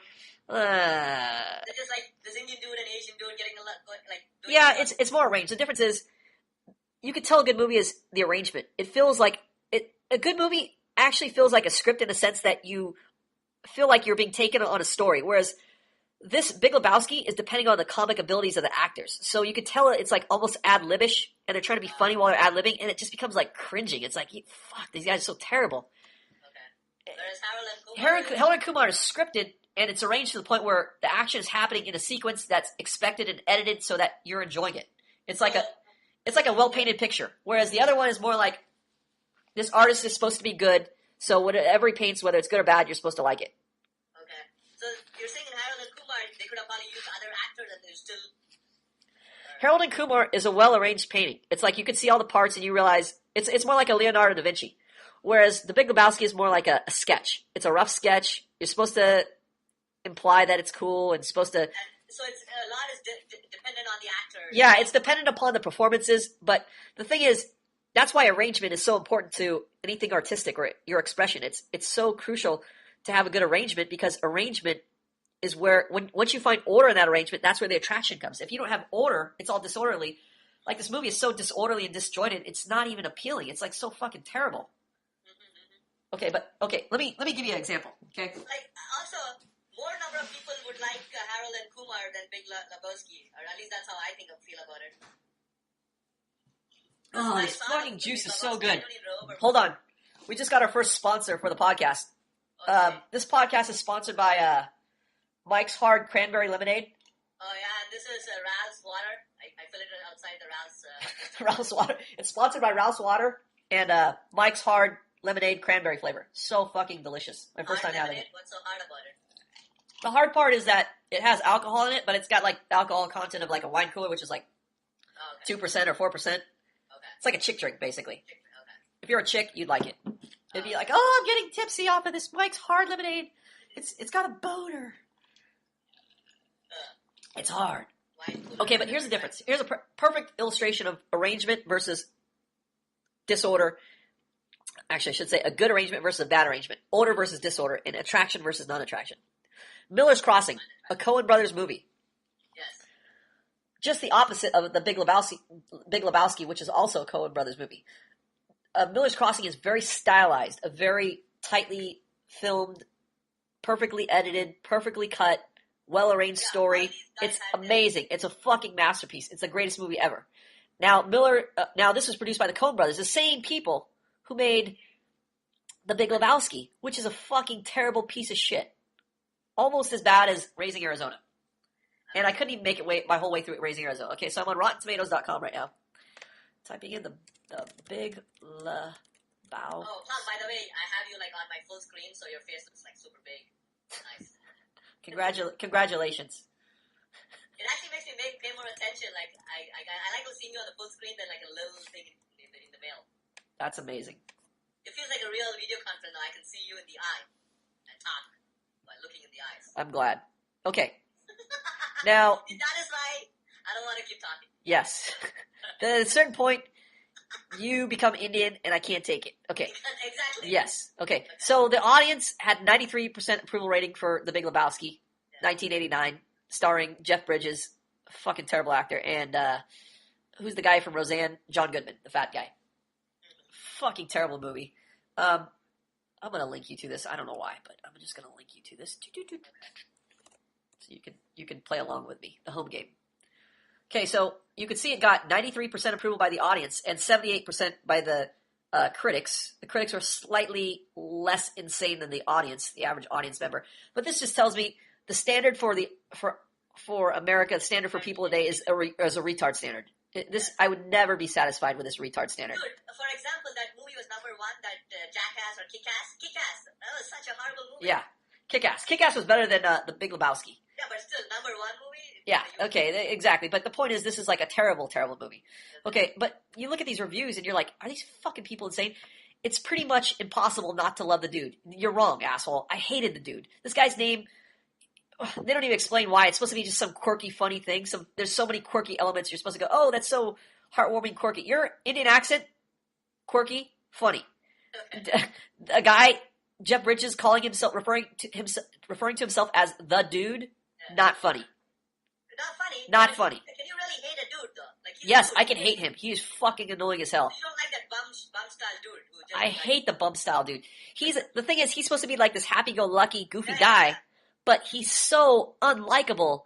It's just like it's like one of those characters. They always do this in movies where they try to play these characters off as Seagal is famous for this. Steven Seagal in his action movies. He's supposed to be the guy that's always well liked. Like he goes into a neighborhood store and everybody knows him.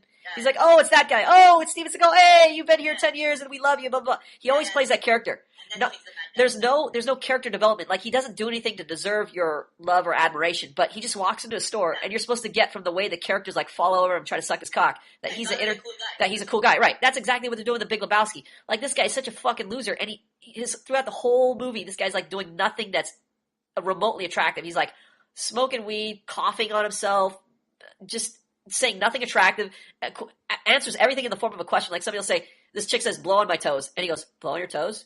She goes, yeah, blow on my toes. You want me to blow on your toes? Like the whole fucking time he's just asking the exact question back that they just asked him. The whole movie. And we're supposed to get from this character through all his interactions that he's a cool guy, that he's a fun guy, that he's a happy-go-lucky guy. That's an annoying fucking guy. If a guy just talked, the only thing he said was like, you said, hey, how's it going? He goes, you're asking me how's it going? And I'm like, yeah, how's it going? And he says back, so you want to know how it's going? I would fucking punch him in his vagina. This is the most annoying fucking character ever created. And this movie was more well-liked than Miller's Crossing. This just shows me I could never adapt to the audience standard. Their standard is so fucking amazingly bad. I hate it. Well, yeah, it's hard for you to even connect to the average American guy too, or American girl for that matter. But here's what I'm wondering. I'm wondering if people naturally have a bad standard, or they haven't been exposed to enough good things, or people haven't arranged enough things for them to give them a higher standard. For instance, we were talking about a movie. I think so Well, I think it was Transformers and Dice. This is back in the early days when Dice, we talked about movies, and we saw Transformers. He's like, this movie's so fucking rad, or something like that. And I'm like, these robots are fucking tiptoeing. I almost left the theater. I fell asleep twice in this movie. This is so fucking terrible. I don't want to see robots tiptoeing around. I want to see robots ripping people's heads off.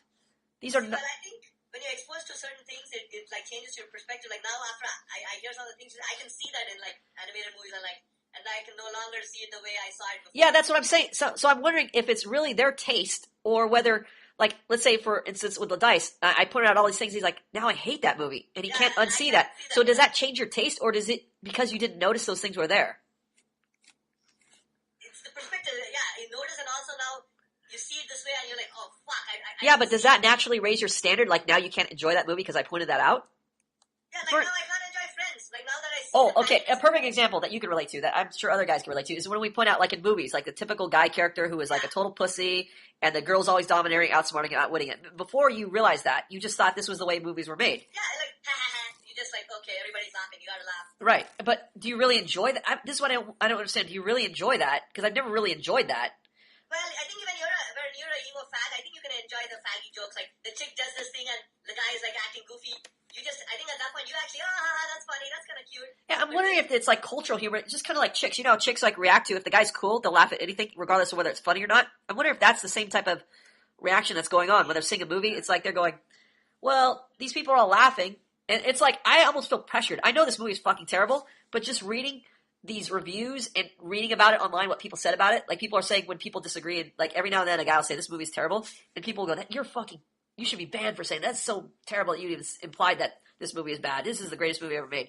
And I could get a sense of how somebody could be intimidated into thinking or even questioning. Like I started questioning myself. I'm like, there's so many good reviews for this movie. I started questioning, am I really that, did I just miss the point? Like I always wonder, did I miss the point? Was it really cool? And I have to like rewind it, go back. And I rewound this movie a couple times. In certain parts I was like, it was so funny. It was so fucking terrible all the way to the end. And I thought, well, at the end, there's got to be some poignant thing that happens that makes the movie so cool. And there was this part I missed for like 2 minutes, and I was like, oh, I got to rewind that. That was the cool part. I know I missed it because this is the end of the movie. And so I rewound it back, and I played it again, and I was like, this is so fucking stupid. It's so terrible. I didn't miss anything. And then at the end, I'm like, this movie's so terrible. But reading all the reviews, I can almost be convinced that, wait, I should have liked this movie. Or wait, this was better than I thought it was. I don't question my experience. I know from my experience that it's terrible, but I almost question like how I thought if I missed something. I feel like I missed something. Like I didn't view a cool part. The emo perspective. I feel like my experience is valid. That I know it was fucking terrible what I saw, but I feel like just from the reviews that I must have missed a part of it, or I must have gotten the edited version of it. Like there was a funny version floating out around there. That's the way you see it, I think. Since you can't see it from the ego way to enjoy it, the emo kid. Well, this wasn't even necessarily like it didn't even necessarily have emo kid tendencies. It wasn't like the chicks were all in charge and everything. It wasn't necessarily one of those types of movies. It was just the comedy was so fucking terrible. Like I could point out all the terrible parts of the comedy, like what was bad and where it was contrived. I could point it out. I wonder if I had dissected that movie like I was a movie reviewer, and I made a whole long review about how fucking terrible this movie was, and people read it, would they be influenced by that? Nah, they have to have a certain. I think they still have a certain perspective, see the way they think. I don't know. They have to have a higher. Because I'm good at pointing out specifics, like what specifically I hated. I don't go like this movie is so terrible, I don't like it. It's a bad film. I'm going to point out specific scenes that I didn't like. And for people to actually accept that they have to, it's like they're wrong and their friends, like they and their friends, like it's like you have to really convince them to the society and themselves they feel they're right at that point. Yeah, but Dice, it wasn't like I was pointing out things that he was wrong about. I was pointing out things about the movie that I didn't like, and then he was seeing them. So it wasn't necessarily I was pointing out how he's wrong, but necessarily what he maybe didn't see that I saw. Like robots tiptoeing around. Would that be such a... That once I saw things that you pointed out, I can start, like, I can... Yeah, but those affect your enjoyment? It's just like saying, like if I'm eating something and I go, I like the flavor of this thing, and you go, oh, it's terrible because of this. Well, it doesn't affect how the flavor feels on my tongue. But I think it's maybe different with seeing something. Food, I think it's a different thing, but when you're seeing the media and stuff, I think it can definitely affect the way you enjoy it. I think so. So I saw this fucking terrible movie, and it always amazes me because... By the way, you messed up most TV for me. I can't even watch TV anymore. Yeah, I can't watch TV now. It's so fucking terrible. Thanks for that. I remember there used to be awesome shows on, but now it's like I can't even think of... I can't enjoy TV. There's not one show I can watch other than Family Guy, and even that's getting worse. Cartoons, cartoon. It's so bad that I'm watching cartoons now. I watch Outsourced every now and then, though. It's corny, but because it's like Indian American. I don't know if you've seen that show. No, I haven't seen it. You should watch it, and you might I just want to see the reaction on your face. I want to see the reaction on your face. Dude, watch Outsourced, dude. I want to see your reaction. Okay, Outsource. At least one episode, at least 10 minutes of it. I'm downloading this old episode of TV from it's called Crime Story. It's fucking amazing. From what I remember it, but I might have to go to old TV or something. Yeah. A-Team. I haven't seen those. Okay, so... Knight Rider. Anyways, gone. So, the Coen brothers produced one of my most favorite movies of all time. Miller's Crossing. So fucking amazing. And yet, every other movie they produce is so fucking terrible. Even Fargo. Fargo was okay. I also thought Fargo was fucking terrible. It was so slow. There's so many elements I didn't like about it. That was it wasn't the masterpiece that everybody's making it out to be. Hey, Plum, if I didn't read about Miller's Crossing, I wouldn't have ever watched it probably. And I don't know, it's like when you point out things, then you can enjoy things better or something. Yeah, I wonder if I pointed out how many ways Miller's Crossing was so amazing. I want to just watch it and just comment on then it. like people read it and they start seeing that and then they enjoy it more. But if like some average guy he saw Miller's Crossing without reading that, he probably would have, well, where's the like, he might have still enjoyed it, but not to the degree. That's what I want to do. I want to watch the movie and comment on it. I think I should do it like how they do a director's cut where where the director talks over the picture. That's what I want to do. Yeah. I would be such a good reviewer of that movie because it's so fucking amazing. I want to do Plum's cut of that movie. Maybe I need to do that. Maybe one day I'm just going to watch the movie and show how fucking amazing the movie is. There's so many scenes in there that are so fucking amazing. I want to talk about them for hours.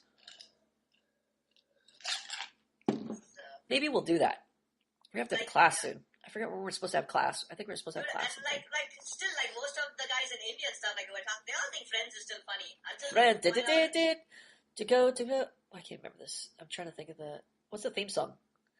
You're broke, your job's a joke. Okay. Life is always stuck in second gear. It's not for your month or day or even your year. You belong to I fucking hate that song. I want to poke the eyes out of the person that wrote that song. Two-finger poke to their eyeballs. Sure. Friends. I thought it would be like, I'll be there for you even when I'll be there for you if you be there for me. Yeah. Friends is like internationally so popular, dude. Yeah. That is exactly why the world is not to be trusted. Yeah, and everybody's like, oh, Friends, this is so cool. You can be friends with a chick and just hang out. Like, all these weird things. I got to see what rating the Karate Kid got. 78%. The Big Lebowski got 78%. The Karate Kid, okay, 2010, 2010. The new one, I hate the fact yeah, it's fucking terrible. The Karate fucking old Jackie Chan and shit. Let's see, 1984. Let's see what the 1984 one got. I haven't seen that movie yet. I want to see what rating this one got. 90%. Who are the fucking losers that gave this only... And the audience said 71%. You see this? The critics said 90%. You probably saw the movie. The audience said 71%. I'm talking about the original Karate Kid. Are you fucking kidding me? This should just be 100% across the board. Only 71. This shows just how terrible people are. I can't even. These people, these people, only 71%. The other 29%. If I saw them in traffic, I would push them into like oncoming traffic, and I would push them into semi trucks. I cannot stand people that did not like the Karate Kid. See, this is like I saw Karate Kid when I was a kid and I liked it, but now after. Look at this guy. Look at this guy. This guy's an embarrassment. You know how they give, when you're on Rotten Tomatoes, you give it like a tomato, which a red is a red tomato, or you give it like one of those green splats? What the fuck is that thing? It's like supposed to be a splat? It looks so stupid. Yes, yeah. Okay, so green splat's bad. But this guy's giving it a positive review. He gives it a tomato, but he says, predictable yet satisfying. This guy I want to punch in his face. But what was wrong with that, though? He says predictable. Predictable in movie terms is a bad thing. If I can predict what's going to happen in the movie. But wasn't it predictable, though? No, it was sexy, not predictable. This guy's a fag. He's terrible. I don't even listen to him. Okay. Morita's work in The Karate Kid is predictable in one sense, the good guy iconographic. This is a good one. But he talks about Morita. Fuck. See, the people that review this movie, like, fucking miss the point. They're shipwrecked on Morita's acting, on his iconographic work. Avidelson? Who's Avidelson? Avidelson crafted an inspired movie with a perfect mix of 80s bravado and 70s artistic integrity. What a fucking loser. These guys they missed the entire point of Karate Kid. While this may be as soppy and predictable as they come, it's still my fucking loser. I can't. This cunt, Carolyn Westbrook, I would kick her in her face. Well, who cares about chick review anyway? Yeah, any chick review, automatically don't care about. Yeah. This guy, Josh Larson, he's a chick. Irresistible wish fulfillment. That's like most chicks would never like Rocky. Exactly. Formulaic, manipulative, hokey, and thoroughly rousing. I want to punch this guy in his face, in his faggot face. Stephen D. Gray Danis. His last name is Anus. Gray Anus. That right there, Stephen D. Gray D. Anus. Hey, Plum, how come you never reviewed Rocky, the Rocky series? Rocky. And also Rambo. You never did Rambo and Rocky, right? Well, Rambo's watchable but terrible. Okay. Rocky? The new Rambo is actually pretty cool, but the only cool part of the new Rambo is the last 10 minutes where he's like shooting everybody in half with that gun. A gun that like literally shoots people in half. They fly in half. It's fucking amazing. And the dude, like, at the end, he chops this officer in half with a machete. It's like Jason, basically. Yeah. And he just chops this guy. How about the original Rocky, dude? That's like such a... Hold on, fucko. So he chops this guy in half. But the first part of Rambo is so dark and sinister. It's like, it's disturbing. They send these villagers into this minefield as like a kind of a game, and they have to race through the minefield and they just blow up, and it's like so dark and sinister. So you're like, oh, They actually show that shit, yeah. Your soul is dying while you're watching this part of the movie. So that's the new Rambo. But the Rambos before that, prior to that, the 1 through 3, First Blood. First Blood is probably the best one. That's cool. It was a unique idea and stuff. Yeah, it's pretty cool. It's pretty cool. But the other ones are just hokey, Yeah, it's corny. just repetitive. It's kind of like when Arnold Schwarzenegger was popular. Commando, yeah. Yeah, and he started making like a lot of those action movies. This is kind of like the trend where you had like these action stars like Stallone and Schwarzenegger, Seagal, and they'd all have like these basically like their franchise movies, the type of movies you'd expect them to be in. What was the original Rocky, dude? That's like a epic movie. Like It's Rocky is fucking classic because the music and it's like sad part of the way. It's not just all fighting. Yeah. Dun, dun, dun, dun, And then, dun, like, dun, hitting dun, the dun. beef. Nobody ever did that, dude. The beef scene, like. Yeah, fucking hitting beef. It was like a rad movie. You're like all fucking psyched up. You want to like punch people when you see that. When I saw that movie, I want to start doing push-ups. Yeah, I want to push up and. You get up in the morning, break the egg. Oh, by the way, that sex scene or romance scene between Rocky and Adrian, that would be considered rape under today's feminist times. If you see that scene in the light of feminism today, he's like, he blocks away. He says, "Come here." I love that scene. That's fucking how a guy is. He's like, "Get over here, bitch." Yeah. But he's like, that's fucking rape. There's no consent there. That would never fly. Surprised more feminists haven't trashed that movie. Well, how about in that gay movie with I can't remember. Perhaps a One touch. Fine Day or something. This guy kisses her when she says, "Oh, do you?" Oh fuck, dude. I don't see back then. Chicks were chicks, and there were you could tell because like in James Bond movies, a bitch smarted off, he just fucking backhand the bitch. And then like the Octopussy, he just grabs on the bitch, and she's like in the hay, and she's like, "No, stop it, you're raping me!" And he's all, "Bitch, shut up!" And he just forces himself on her, kisses her, and she's like, "Oh, James, that was fucking hot." Like James Bond used to be so good, dude, because there's this chicks, and he's always like, he just gets. Yeah, he's like, "Bitch, you do what I tell you. This is how it's supposed to be. I'm in charge. This is how it goes." And she's like, "Oh, I like it. I'm turned on." Yeah. But initially she's resisting.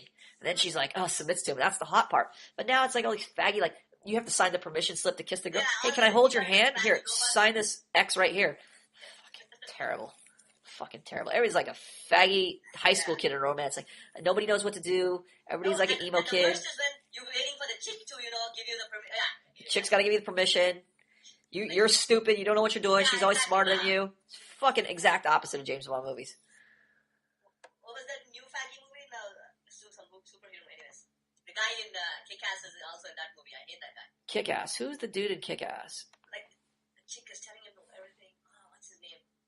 Kick-Ass. Hold on, I need to look. It's not Steve Carell. That guy's fucking terrible from The Office. It's not a black guy. They have this new movie with this guy, and I hate it. It's so easy to cheat and look it up on the net, but I just want to think about it. I hate it when you can't think of it, and I'm like, your brain, you should activate and think of that name right now. You shouldn't have to use Google to figure it out. But I'm like, fuck. Well, that's true. Google kind of diminishes your brain power to a certain degree. Yeah, but it's almost like we could waste time doing it, or we could just look it up on Google in 2 seconds. But I'm like so fucking stubborn. I'm like, brain, activate and think of the actor. It's not Will Smith.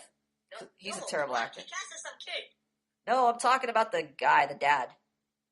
Oh, Nicolas Cage. Ah, fucking. Even faggy Nicolas in that Cage. movie too. Yeah, he's terrible. Oh, the John kid. telling The him, kid oh, is. The kid is. Who's the kid? Street. Is it the guy from The Social Network? It's not that zombie dude, right? He looks similar. All the faggy guys look similar. No? Yeah, there's like 3. I made a list of faggy characters. I'm gonna have to unleash on the forum soon. It's like this. I made this faggy puzzle. This chick with all the bad actors, bad scenes, bad motives. There was something I told High School 101 to work on, but I don't think he probably just forgot about it. But I'm trying to put this fag puzzle together, and I forgot that the guy from The Social Network, that actor, he's one of the worst actors. He's one of the worst offensive actors out there. What's his name? Who's the actor in Kick-Ass movie? Dude, Scott Pilgrim and the World. That's another shit movie, I think. Scott Pilgrim and the World. Dude, have you seen Scott Pilgrim and the World? Scott Pilgrim and the World. I've not seen it. Yeah, it's probably a fag movie. Because this chick tells him when she can kiss him. Yeah, let's see. Oh, this guy's a total annoying fag. Yeah, I remember. This guy's an unknown fag, though. He's a rising fag. No, he's a rising fag. I think chicks like this rising fag. Yeah, he's a rising fag. I can see the rising fag in him. You could definitely see the rising fag. He's like Jay Bucharel. Yeah. He's like one of the worst guys ever. That haircut, everything. He's a perfect candidate. What's that guy's name? Jay Bucharel? Jay Baruchel, Jay Baruchel. She tells him when he can kiss and stuff. Yeah, that's okay. You can kiss me now, whatever. That's a scene. One of the most annoying guys in the world, Jay Baruchel. I hate that guy. Baruchel. He's the guy who started How to Train Your Dragon. Oh, so terrible. How to Train Your Dragon. And then the other dude is Gordon Love Hewitt. Ray Gordon Levitt something. A guy from 500 Days of Summer. I see this guy every now and then as a character actor. He was a guy in Inception. He was the guy in the elevator when they turned off gravity and he started wrapping those guys up. That was the only cool role he played. But other than that, he's usually in like these faggot movies where he's like the nerdy hipster. Oh yeah, you did. What about Expendables? You never really did a review. Expendables. Stallone and all the old dudes. Oh, another fucking terrible movie. This movie was so terrible. Hold on, I have a point. I heard this on radio where they said like the new guys are so faggy they can't do action movies that the old guys in the 60s still have to keep making. No, you don't understand. These guys are from the era of actual action movies where these guys had balls, but this movie is so influenced by feminism, that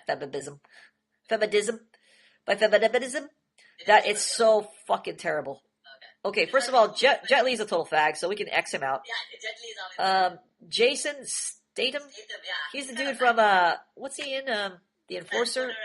No, what's the dude where he's the transporter? Yeah. He plays the fucking faggot guy. He's like the knight in shining armor. Right? He's English or really fag? Yeah, he's a fucking fag. He's always been a fag. A European faggot. This black guy, he's like a character actor. He's so terrible. I don't even know why we have him in here. He's just like terrible. He's not a main guy in any movies I can think of. Oh, he's like the side black dude. Okay. Yeah, he's always like the forgettable black dude. Okay. Just his mean face does not scare me at all. Okay. Mickey Rourke, good in movies where he's plays the right part, but not this movie. He plays a homo in this movie. This sensitive homo. Dolph Lundgren is the only hero in this whole movie. He's the only dude that is shooting guys, throwing them off buildings. He's the only guy with a penis in this whole movie. Everybody else here traded their penis for a vagina. How about Sylvester? Faggot. Randy Couture, just in there because he's in the MMA. Fag. The only real man in here besides Dolph Lundgren is Stone Cold Steve Austin. Stone Cold, dude. I love it. He used to do the can crushing. I like that guy. He knocks a bitch out. He just straight up punches her. Sweet. He's so evil. He just punches a girl. Watch it to see that scene, though. I just watch him. I just watch the scene for the girl and I just cheer. I clap in the theater. I'm like, yeah, good job, good hit, nice hit. That's that guy from WWF, dude. He come and he like crash the cans. Here's how terrible this movie is. Like new movies, I can kind of get over the fag factor if the action is cool and it's good enough. But this movie was so terrible that I even deleted it. And I don't really delete movies unless they're bad now. Like I go back and download movies. Like for instance, Star Trek. Star Trek has some cool sci-fi factor to it, even though it's got that fucking black bitch who is like running the show half the time. But it's got some cool elements in it that I can kind of overlook the feminism element in there. But this movie was so fucking terrible, I couldn't even save it. That's how bad it was. The Rocky dude sold out to feminism, Sylvester. No, it wasn't even necessarily so much the problem with feminism. It was just the action was terrible. It was like there were some good parts, but most of it was just so crappy and so poorly done. It was like, ugh, all right. What a waste of $1 billion. So that's that movie. The new A-Team wasn't good, right? The new A-Team was, let me see, totally forgettable, I think. Okay. I'm pretty sure it was totally forgettable. Better to just watch one of the old shows. Yeah, it's better to watch one episode of the A-Team on TV than to watch the actual movie, the A-Team. Oh, yeah, I know exactly why, too. It was one of those faggy, like, heartwarming, okay. Where everything... Bringing back memories or something? Yeah, it's like they write scripts so everybody's fucking beating off each other at the end, where it's like some poignant circle jerk where everything comes together, all the loose ends tie together. Your dad was lost in the beginning of the film and you found him. Your pet cat ran away and then you ended up at the shelter and then he came back to you. You lost your thumb and they glued it back on at the end, or you grew a new one. It's just like everything, everything ties up nicely with a bow. So fucking gay. Giving each other roses. It's like you had a chick fight and then everybody's mad at each other and you think the world's going to end and then they hug it out at the end. It's one of those movies. Like all the dialogue is so terrible because it's like that clever, witty dialogue. It's not witty, but it's more like, it's like they make it a poignant, fuck. But that's like a part of everything, like Friends, right? From Friends TV show to all movies now. It's like the smart, sassy shit, Yeah, it's like so clever. It's like, it's so it's too clever for itself. It's so, So hip, dude. It's so hip. It's like their problems are so. It's not even necessarily like they're having different problems, but they have problems, but they have such a poignant, pithy piece of advice. Like everybody's giving each other like advice you hear on Dr. Phil in like a pithy slogan, cool quippy format. So it's like you say, "Bro, I'm losing it," and then your answer will be, "Lose it over here." It's like that doesn't make sense. But the point is, if that was cool, then that would be in the movie. Bro, I don't know what to do. Do what's in your heart.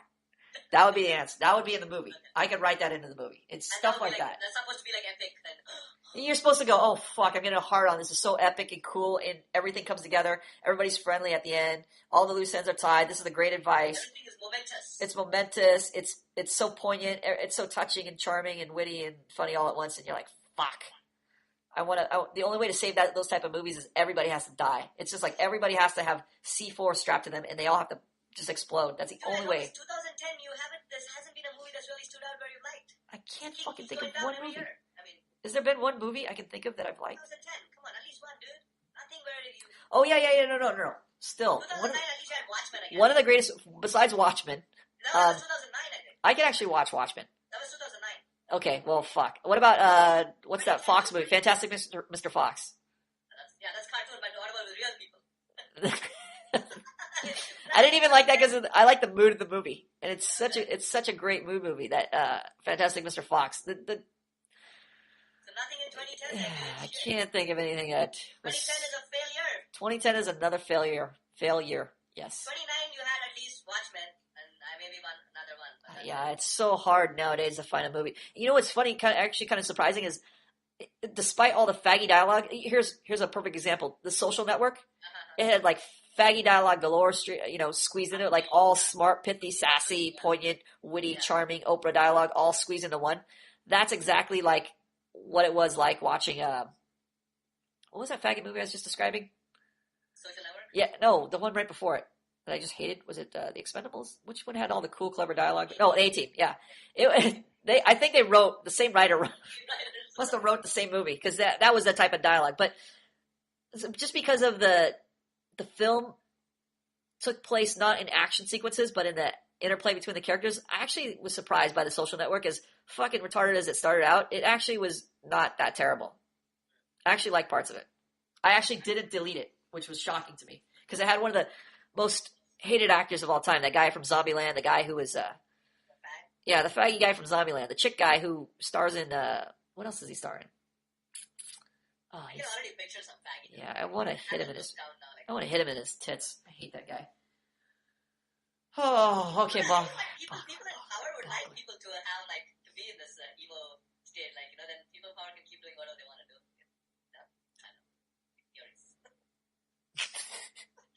I didn't know where you started because I wasn't paying attention, and then I just wanted to see you crumble under the pressure of your own silence.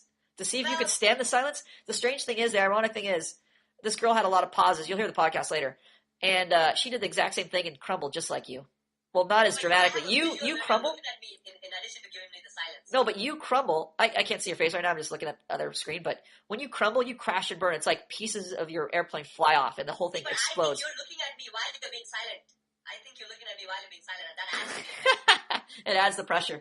Yeah. Whereas when she crumbled, in the eye and just saying some silent, and I'm like, oh fuck. The girl went silent and just went apologetic at points, but you go silent and then you go Indian. You're like, oh fuck, this is so terrible. Forget I said that. Oh, that was stupid. Oh, never mind. Scratch that. You laugh at yourself and then you say you're stupid and then you get self-effacing and then you want to kill yourself at the end of your comments. Sweet. Yes. You just crash. You do a full crash and burn. Well, it's kind of because I have to be pretty articulate when I'm talking to you, and I have to I'm start talking and then I'm like, shit, I don't have all my thoughts together. I'm like, oh fuck. Oh fuck. I like that. I like that you play so much. You play so much. You gamble like this is a roulette gamble, and you put like $20,000 down on this conversation. You invest so much into the conversation, and I invest like. I can't really sound retarded to you. I know you don't like that. So. You're so worried about what I like. You're so daunted that every time I don't like something, you change your expectations to suit me. Every time I tell you I don't like something, it's like you don't give yourself permission to like something I don't like. Or to do something I'd say I don't want you to do. Well, you ideally want the other person to like. I don't know what the. Yeah, never mind. Yeah, but another perfect illustration of the crash and burn. And we're gonna leave it there. This is a perfect. We're gonna hit the 2-hour mark pretty soon. We're gonna sign off. Bogler has been crashing and burning enough for today. This podcast is about to catch fire. Manhood Academy Podcasting. Thank Bogler. Boop boop. Boop, later. And Professor Plum. Talk to you later. Peace out.